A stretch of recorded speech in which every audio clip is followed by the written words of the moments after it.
останем сами. Винаги ще има някой, който да ни мами, но нека да се бори с някой, който се брани. Стига сме стояли с наведени глави, чакаш ли поредния, говориш ли не ви лъжи. Прави да стоим и да говорим на глас.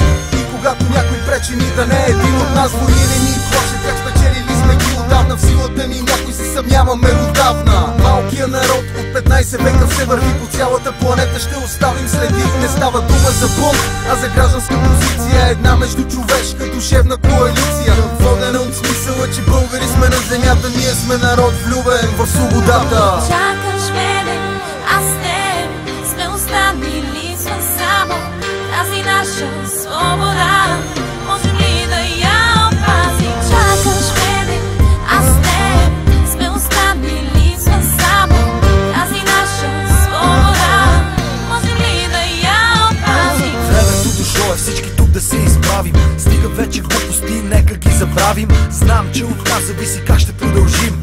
Наши избор е да падаме или да летим. Лошо са ни водили, грешно са ни учили, но нека да покажем, че урока сме научили. Само този, който няма нищо в главата, би повторил грешка два пъти, така стоят нещата. Няма проблем с теб да пеем и танцуваме. Проблема е в това на простотия да не рубуваме. Вечно виниме другите за нашите провали. Можем да ги разрешим, стига сме стояли. Колкото по-дълго всички тук бездействаме, толкова по-трудно ще противодействаме. Имаме силите да променим нещата. Ние сме хора, влюбени в свободата. Чакаш мене, аз не сме останали само тази наша свобода. Можем ли да я опазим? Чакаш мене, аз не сме останали само тази наша свобода. Можем ли да я опазим? Кажи защо реши, че вече сме се отказали.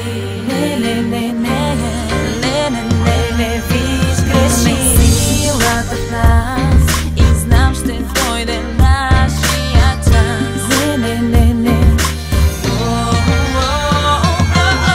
Който мисли, че сме се предали и нашата България на други сме продали, да гледа, възкръсват нашите идеали. Демоните спят, не са умряли. Вече няма страх в очите ни, погледни ги хубаво, виж мечтите ни.